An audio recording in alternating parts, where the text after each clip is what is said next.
Виктор Франкл, переживший ужасы концлагерей, в своей книге «Скажи жизни да» передает важнейший урок: даже в самых невыносимых условиях человек способен сохранить внутреннюю свободу, если находит смысл жизни. Эта книга не просто размышления психолога, это личный опыт человека, прошедшего через тьму, но не утратившего веру в жизнь.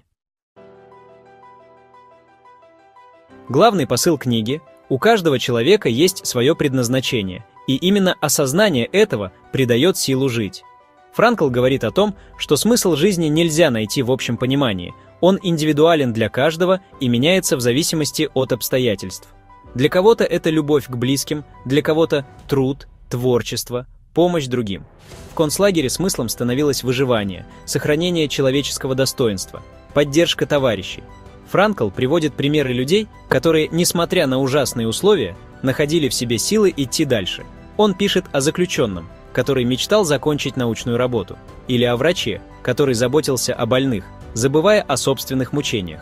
Эти истории доказывают, пока у человека есть ради чего жить, он способен вынести любые страдания. Франкл подчеркивает, нас могут лишить всего, кроме одного – свободы выбора своей реакции на обстоятельства. Даже в аду концлагеря он видел примеры невероятного мужества, когда люди делились последним куском хлеба или поддерживали других, несмотря на собственные страдания. Эта внутренняя свобода, способность выбирать отношение к происходящему, делает нас людьми и дает силу пережить любые испытания. Но свобода невозможна без ответственности. Человек должен не просто искать смысл, но и брать на себя ответственность за его воплощение. Франкл говорит, что смысл нельзя пассивно ждать, его нужно создавать. Важно не просто спрашивать, что мне может дать жизнь, а задаваться вопросом, чего жизнь ждет от меня. Один из самых мощных моментов книги – история о том, как во время заключения Франкл держался за воспоминания о своей жене.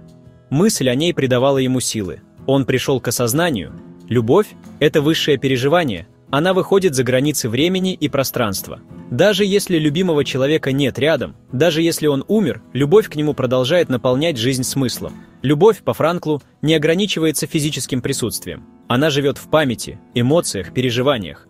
В концлагере он осознал, что любовь сильнее смерти, ведь воспоминания о любимом человеке могут согревать даже в самых холодных и безнадежных условиях. Когда окружающий мир рушится, любовь становится тем стержнем, который удерживает человека от падения в отчаяние. Любовь, по его мнению, это не только романтическое чувство, но и способность видеть в другом человеке высшую ценность. Он вспоминает, как в лагере люди заботились друг о друге, поддерживали товарищей, рискуя собственной жизнью. Это проявление любви, не связанное с эгоистическими мотивами, а исходящее из глубин человеческой души. Кроме того, Франкл подчеркивает, что любовь наполняет смыслом не только счастливые моменты, но и потери. Даже если человек теряет любимого, его любовь не исчезает, она становится частью его внутреннего мира, его силы и мотивации. Именно поэтому он называет любовь высшим смыслом. Она дает силы жить, даже если все остальное отнято. Франкл также вспоминает, как в лагере люди находили утешение в простых вещах: рассвете, улыбке друга, добром слове. Он подчеркивает, что даже в самых страшных условиях человек способен испытать радость, если его душа открыта миру. Это говорит о том, что человеческое восприятие счастья не зависит от внешних обстоятельств, а определяется тем, насколько человек способен видеть красоту в мелочах.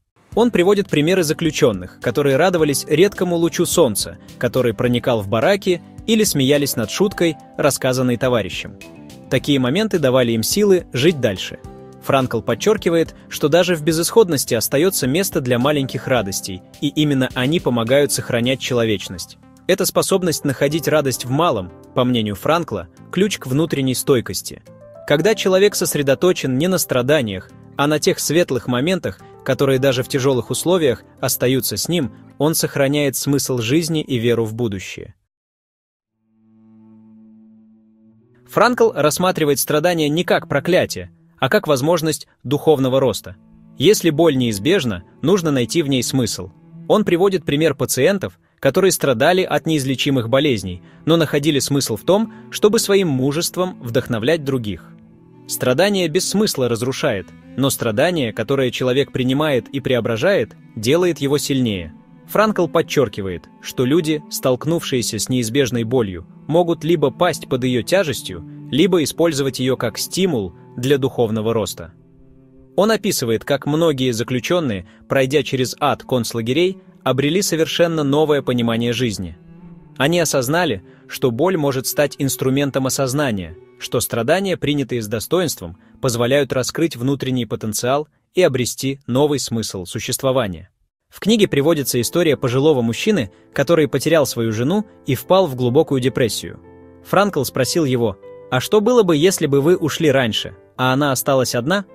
Мужчина задумался и понял, что, переживая потерю, он избавил любимого человека от таких же мучений. Это осознание помогло ему найти смысл в своих страданиях и принять их с благодарностью.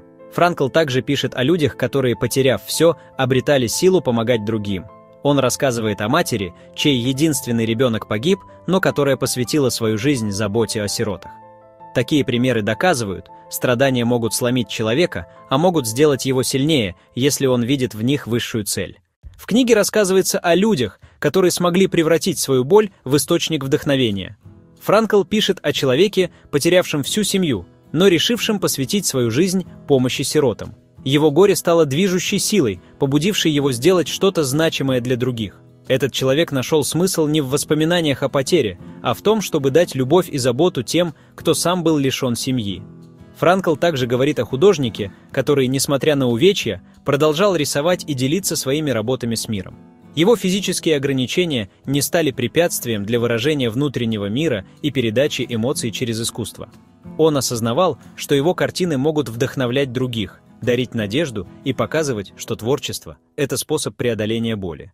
Кроме того, Франкл упоминает истории тех, кто, пережив ужасные испытания, решил посвятить свою жизнь поддержке других людей. Например, бывшие узники концлагерей становились психотерапевтами, чтобы помочь другим пережить травму, а те, кто сталкивался с тяжелыми болезнями, находили утешение в том, чтобы поддерживать пациентов с похожими испытаниями. Эти истории доказывают, что даже в страдании можно найти смысл, если не сдаваться. Человек, осознавший, что его боль может помочь другим, превращает ее в мощную созидательную силу. Франкл рассказывает, как сам спасался в лагере мыслями о своих исследованиях. Он писал книгу в уме, проигрывал в голове лекции. Работа, творчество – мощные источники смысла, которые помогают человеку двигаться вперед, даже когда все кажется потерянным. Он убежден, если у человека есть дело, которому он предан, он может выстоять даже перед лицом смерти. Человек, который осознает важность своего труда, становится сильнее. Франкл приводит примеры заключенных, которые, несмотря на тяжелейший физический труд, сохраняли в себе достоинство.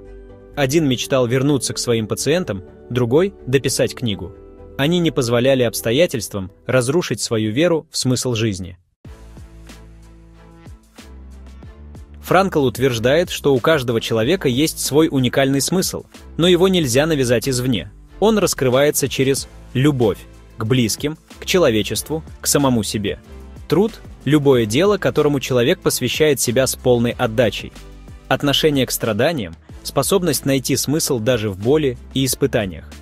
По Франклу важно не бояться задавать себе вопросы: «Почему я живу? Что делает мою жизнь значимой?» Только честные ответы на них помогут обрести силу идти вперед. «Скажи жизни «да» — это не просто книга о выживании, это руководство к тому, как жить осмысленно, несмотря ни на что. Франкл учит, что в любых условиях человек способен найти смысл, а значит, силу жить.